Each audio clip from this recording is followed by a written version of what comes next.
Une semaine à Bérégadougou, sous les feux de la rampe, je le disais, située à une vingtaine de kilomètres de Banfora, Bérégadougou est une zone principalement agricole avec ses champs de canne à sucre à perte de vue. La carte postale avec Halidou Badini et Sekou Zongo. Voici en miniature le département de Bérégadougou. Administrativement, il a été érigé en sous-préfecture en 1982 et est aujourd'hui l'une des circonscriptions administratives de la province de la Comoé. Bérégadougou lui-même est composé de 5 villages. Le département de Bérégadougou est d'une superficie de 265,58 km². Il est situé au nord-est de la commune de Banfora. Et il est limité au nord par le département de Moussodougou, au sud par le département de Tiefora et à l'est par le département de Toussiana, province du Oué, et à l'ouest par le département de la commune de Banfora. Situé à une vingtaine de kilomètres de Banfora, Bérégadougou a une population fortement cosmopolite. Un peuplement favorisé par la générosité de la nature.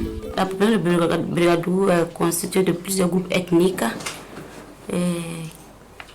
On peut citer les Tourkas, principalement les Tourkas, les Sambla, les Karaboro, les Gouin. Il y a les Moussi, les Peuls également, les Loubi.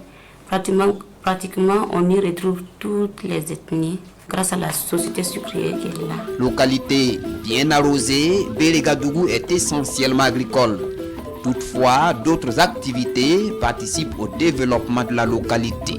Sur le plan culturel, nous avons aussi les dômes, le site touristique du dôme de Fabédougou et le lieu de pèlerinage des diocésaines.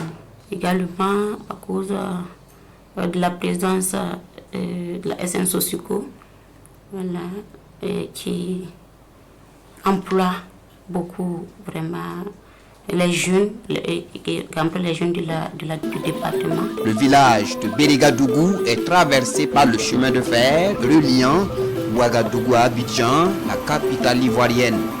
Et selon le recensement général de la population et de l'habitation de 2019, Bérégadougou compte au moins 16 000 habitants.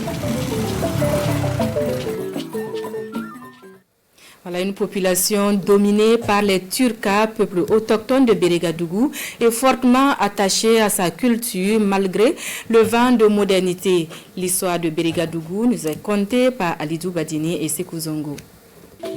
Bérégadougou n'est qu'une déformation par l'administration coloniale du nom de cette localité au relief très accidenté et située dans la région des Cascades.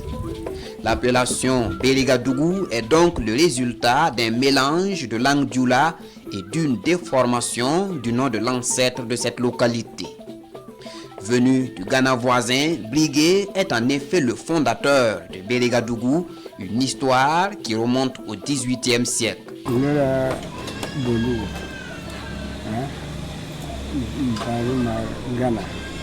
Il était à la recherche d'une plaine fertile. Voilà, donc sinon, de profession, il était un chasseur. Il est passé par Ouah, Bondougou, Kong en Côte d'Ivoire. Et il a poursuivi maintenant l'itinéraire jusqu'à maintenant parvenir au côté nord-ouest de Burkina et de Bérégadougou. Et c'est le premier village qu'il a parcouru avant de rentrer au centre ici à Béréga. Il est passé par Tinanléré. Il s'est installé faire quelques jours avant de descendre sur la plaine de Bérégadougou où il a trouvé les siens. C'est une ethnie Karaboro.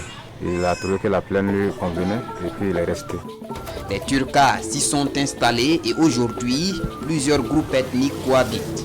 Une cohabitation respectueuse des valeurs turcas, notamment les totems connus de tous.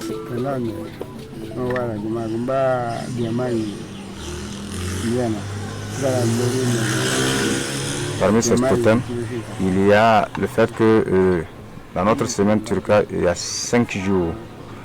Et le 4e jour de notre semaine turca, on ne mène pas les activités champêtres, on ne va pas au champ avec un matériel ferré. Au-delà de tout ça, C'est qu'à l'approche de l'hivernage, on cherche des animaux pour immoler afin de rendre pure la terre pour pouvoir favoriser effectivement la bonne saison. Le Turka de Bérigadougou est donc très attaché à sa culture. Il est fondamentalement animiste. La vraie appellation de Bérigadougou est Brigué-Dougou ou la localité de Brigué. Selon les notables, les Bérigalais attachent du prix au vivre ensemble et à la cohésion sociale.